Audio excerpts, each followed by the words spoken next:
The Library of Alexandria was located in Alexandria, Egypt. It was one of the biggest and most important libraries in the world. It was the focal point of knowledge and learning during ancient times. It is a common belief that the Library of Alexandria was destroyed once, but that's actually false. The library gradually deteriorated over the course of hundreds of years. But regardless of how long it took to actually destroy the library completely, there are those who believe that ancient knowledge and artifacts could have been destroyed during its demise. So what if the Library of Alexandria was never destroyed?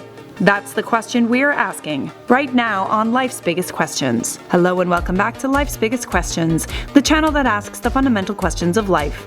I'm Charlotte Dobre. Hit that like and subscribe for more daily questions that will have you asking more questions.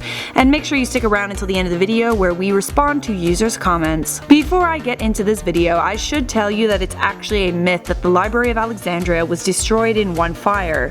It took quite a while for the library to be destroyed completely.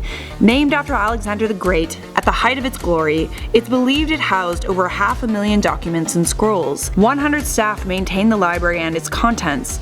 It was a research center and somewhat resembled a modern-day university. The library had lecture halls, dining halls, meeting rooms, and libraries. It also housed the first medical school ever. Then in 145 BC, the library's decline began, with the purging of intellectuals. And then most famously, Julius Caesar accidentally burned the library and part of its collection during his civil war in 48 BC. Julius Caesar set fire to his own ships. Then the fire ended up spreading to the waterfront and then the library.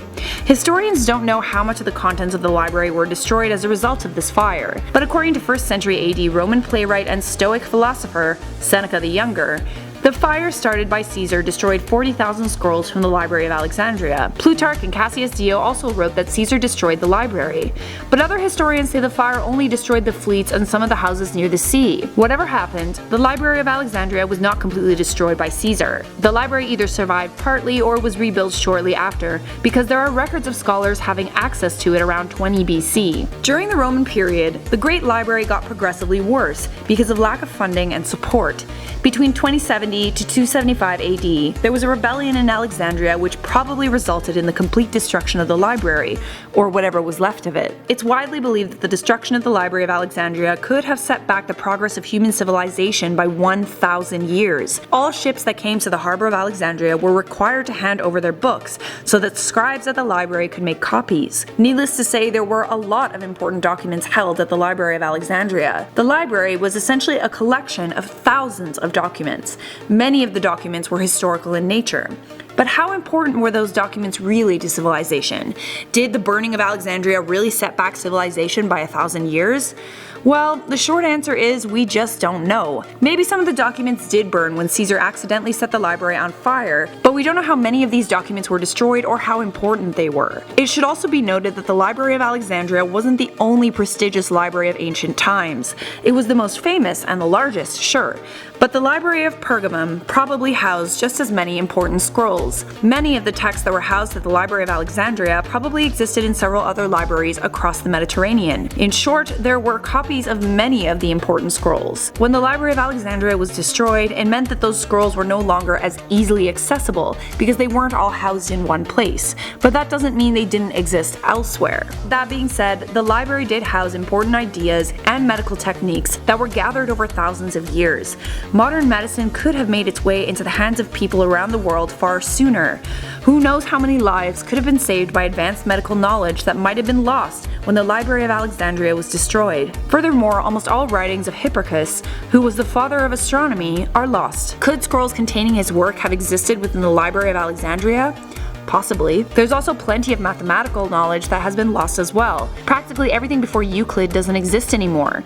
Euclid is one of the most famous Greek philosophers, and we only have 50% of his work. Many historians think that Euclid's lost works used to be housed at the Library of Alexandria, and were subsequently destroyed when the library was destroyed. But now I open up the question to you, dear subscribers.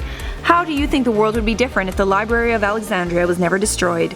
Let me know in those comments. For now, I'm going to respond to some comments from my last video, what if Earth was the size of Jupiter? Crash Coaster said, why does Charlotte sound really depressed in this video? Can't a girl be depressed? Jeez. Cole Martin said, great video, these are so interesting. Glad you like them, Cole. Jarek Miko said, you should add clips or something of you talking while commentating. Facial expressions add to your jokes. But if I show my face, you'll see that I'm wearing pajamas. Potato Tina said, what if I don't use deodorant? I would imagine you would be kinda stinky, Tina. Big Ol' Rash said, how to get featured on Life's Biggest Questions without any effort. Just have a funny username and get some ointment for that rash. The video is over, thank you for watching. To keep watching, click on the playlist that's currently flashing on your screen. And don't forget to leave a like, subscribe, and turn on notifications so I can see you in a future episode of Life's Biggest Questions.